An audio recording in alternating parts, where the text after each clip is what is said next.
Mga kababayan, ang Pangulo ng Republika ng Pilipinas, kagalang-galang Ferdinand R. Marcos Jr.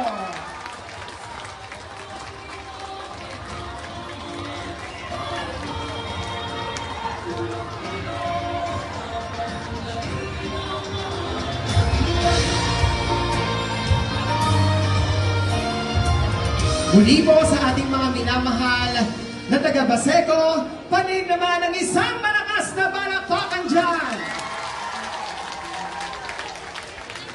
Tayo po ngayon ay nagtitipon-tipon para sa pagbisita ng ating mahal na Pangulo. Ngunit bago po natin simulan ang pagbibigay ng mensahe, inaaliyahan po namin ang bawat isa na magsiupo.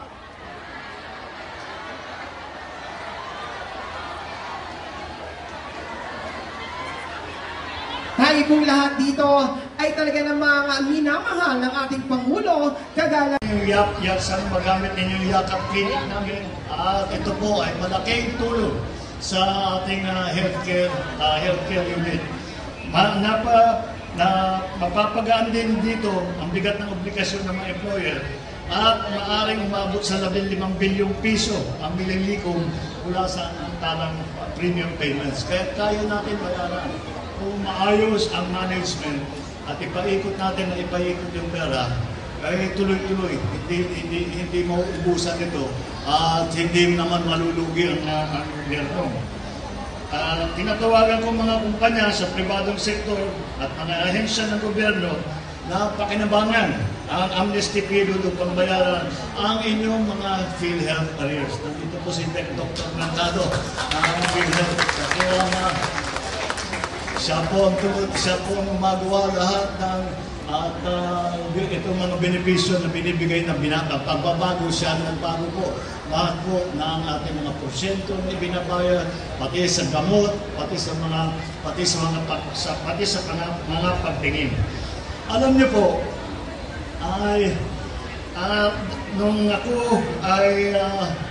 ako lumalaki, ay napuna ko po na ang tao, kahit gaano kayaman, kahit gaano kasikat, kapag may sakit, ay hindi masaya na tao. Kaya na, ang pinaka-importante sa lahat, hindi na muna yung yaman, hindi na muna yung sikat, kung hindi ang kalusugan. Kaya, ang pamahalan ko, ang administrasyon po ito, ay ginagawa ang lahat upang mapatibay natin ang ating tinatawag na healthcare system. Marami po tayong natutunan na leksyon noong dumaan sa atin ang COVID at nakita natin na sa sistema natin, mga ospital natin, mga clinic natin, mga insurance natin, napakaraming pagkukulang. Kaya nung umupo ako bilang Pangulo, yan ang una kong naging priority. Sabi ko, tingnan natin, matuto na tayo. Dumaan na nga tayo sa COVID. Marami sa ating ang namatayan. Huwag na natin paulitin yan. Gawin natin ang lahat para lahat ng nakita nating pagkukulang, lahat nakita natin na mga bungi sa sistema, ayusin na natin. Kaya po ginawa namin ito upang matulungan kayo. Huwag sanang maulit ang pandemya. Ngunit kahit na kung sakali man ay bumalik yan o magkaroon ng bago, ay asahan naman po ninyo. Andito po ang inyong pamahalaan. Kahit walang pandemya, kahit napilayan lang kayo, kahit may maliit lang kayong nasugat, andito po ang pamahalaan. Pagka may hika kayo, kagaya ko, kapag sumakit ang tiyan ninyo, pagka may buntis, nandito po ang pamahalaan para tumulong sa inyo, para hindi nyo na kailangan maubos ang inyong inipon na pera na maubos dito sa healthcare. Kami na po ang bahala. Maraming salamat po sa inyong lahat. Maraming salamat po ang ating mahal na Pangulo. At sa puntong ito, hinihiling po natin sa ating mahal na Pangulo na manatili sa ating entablado at hinihiling din po natin sa ating minamahal na Alcalde Francisco Isko Moreno Domagoso at Vice Mayor Richie Atienza na samahan po ang ating minamahal na Pangulo para po sa ating photo opportunity. At sa mga pagkakataon po ito, tawagin po natin ang ating pong mga piling national and local government officials, gain din po ng ating pong mga department heads sa ating entablado para po sa ating photo opportunity.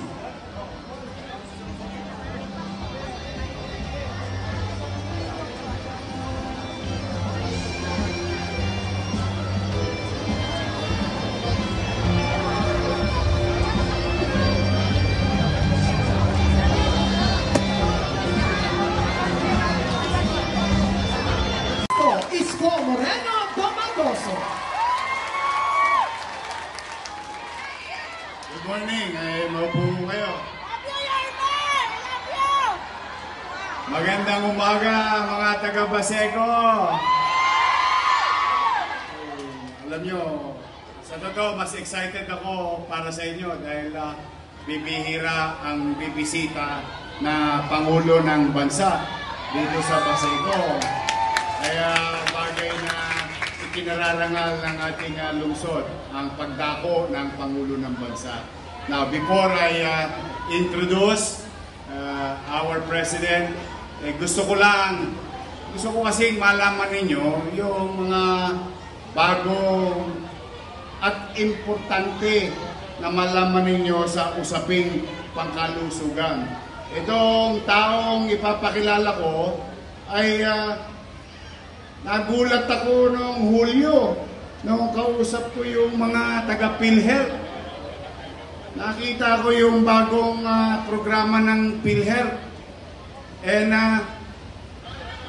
just to put it publicly, yung particular na PhilHealth Circular 2004-01, ibigay ninyo in-increase 2024, 2024, itinaas ng 30% ang halaga na makakamit ng isang miyembro ng PhilHealth.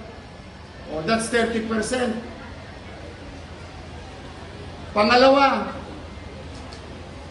Circular number 2024, 0037, January 1, 2025.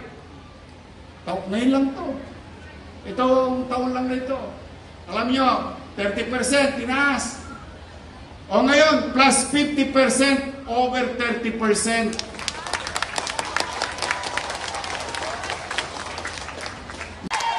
Bili mo, 500,000, 1,000,000 piso ang inilaan sa isang tao na bibiyakin, tutubuhin, at ang gusto niyo sa puso niyo.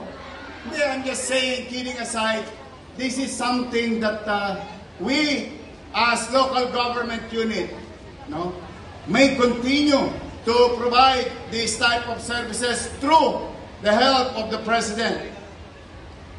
Kaya mga kababayan, iparamdam natin ang mainit na pagtanggap sa tao na nagbigay sa atin ng pagpapalaga sa usaping kalusugan. Ang ating minamahal, mga taga-Baseco, maingay ba kayo? Pwede ba iparamdam nyo? Ang Pangulo ng Bansa, President Bongbong Marcos.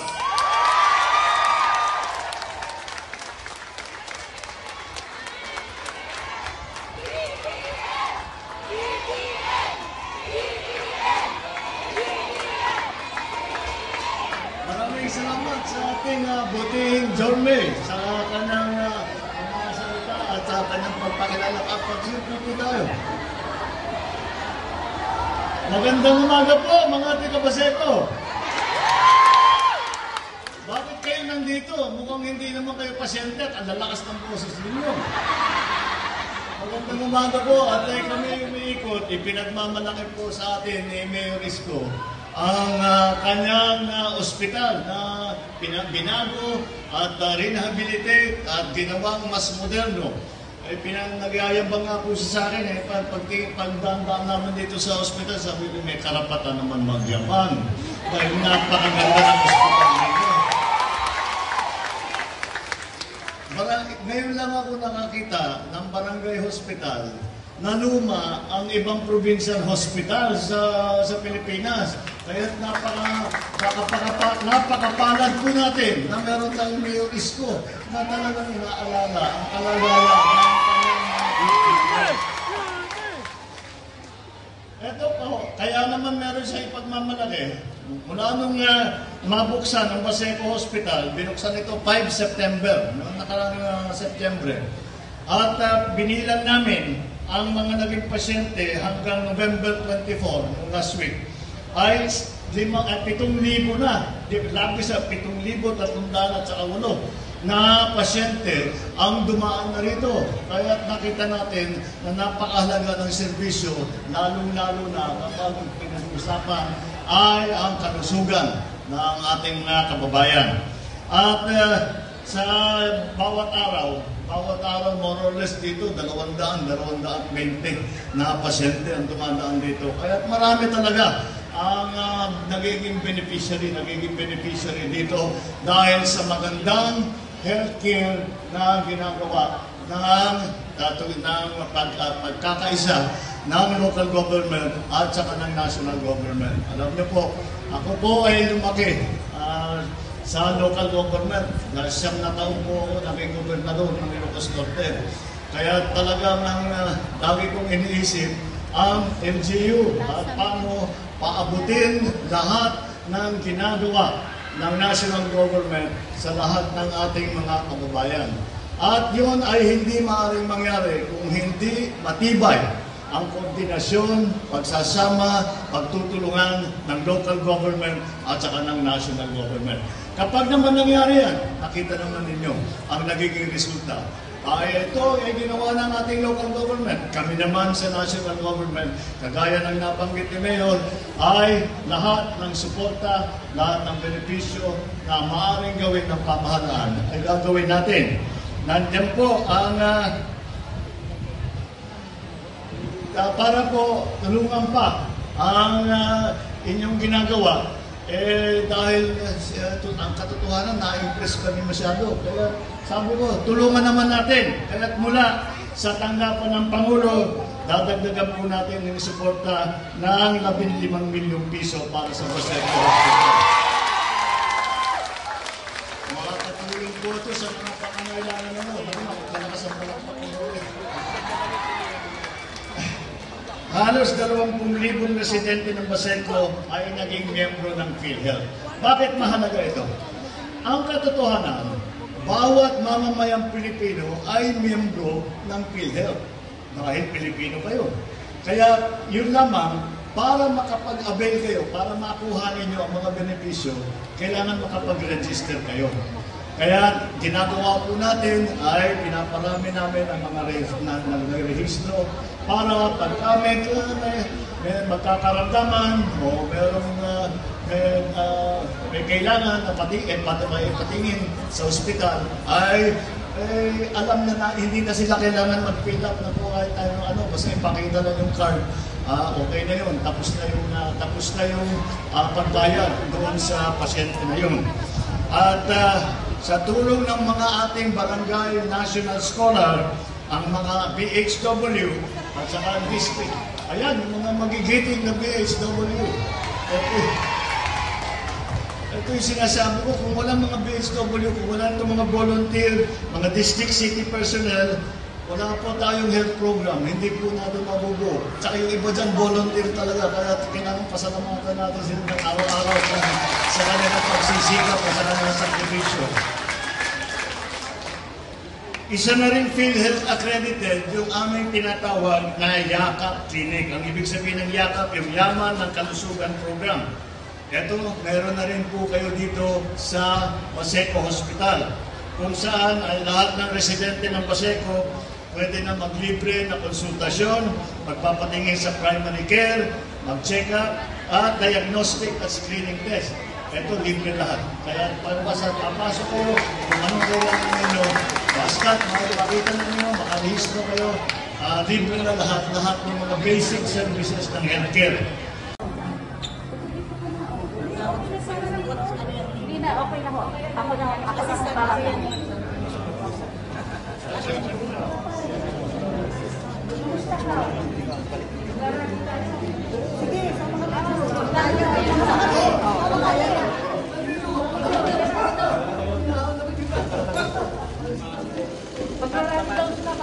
Mr.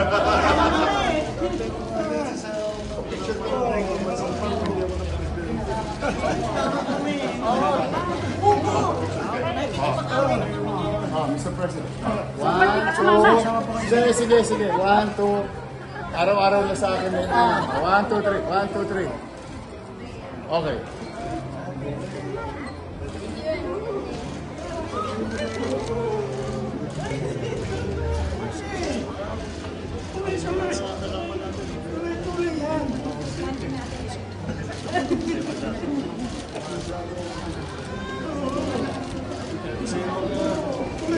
Magkakampanya kami, hindi mo namin nakakapagkasa sa lakas ng boses.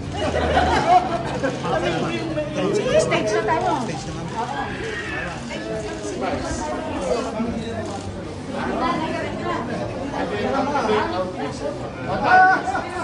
Good to see you again.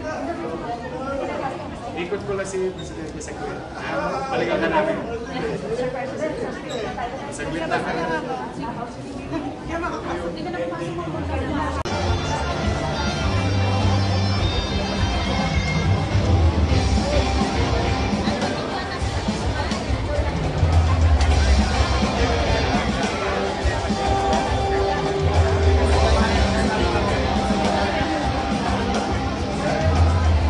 Tayo po'y maganda in 1, 2, 3. Maraming salamat po sa ating pong mga piling national and local government officials at hindi po lang ating pong mga department heads. Tawagin din po natin sa ating pong entablado ang ating pong mga barangay officials ng Baseco.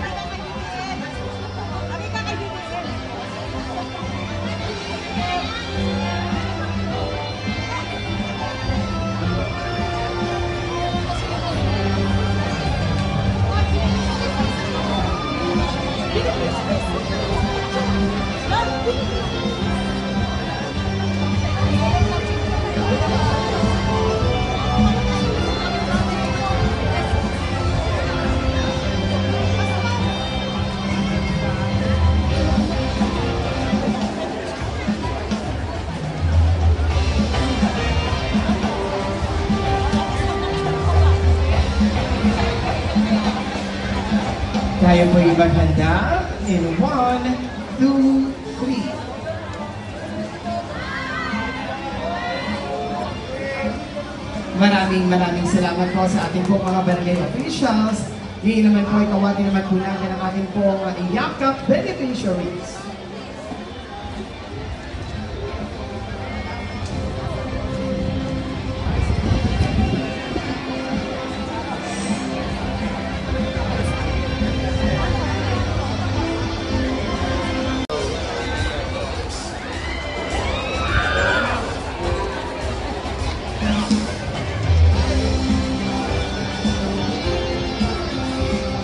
Tayo po'y maghanda in 1, 2, 3. At inihiling din po natin sa ating pong mga yakap beneficiaries na manatili lamang po sa ating pong entablado upang ibahagi naman po sa kanila ang ating pong mga charity timba. At upang samahan po ang ating minamahal na Pangulo, tawagin po natin ang ating General Manager ng Philippine Charity Sweepstakes Office, Mr. Melquiades Robles.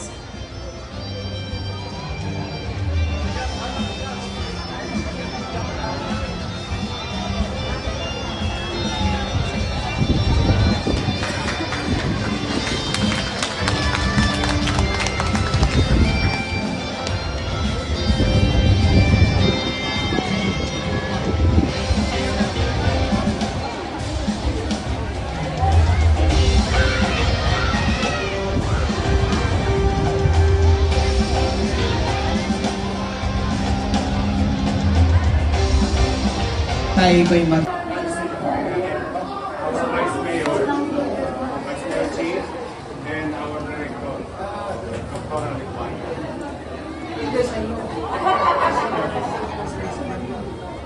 Sige to!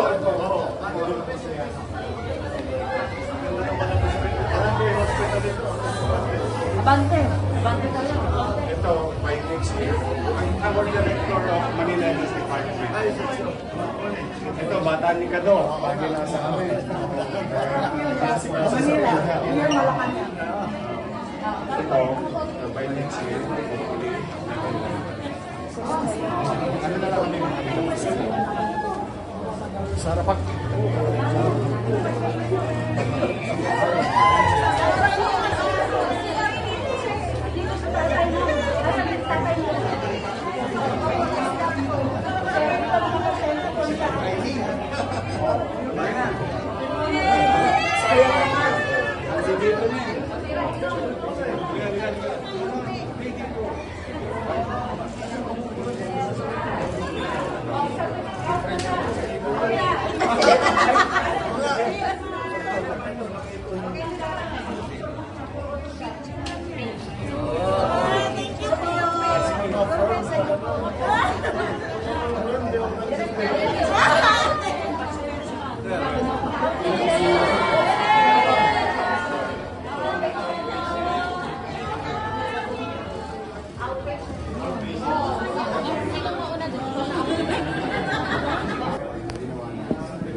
Pero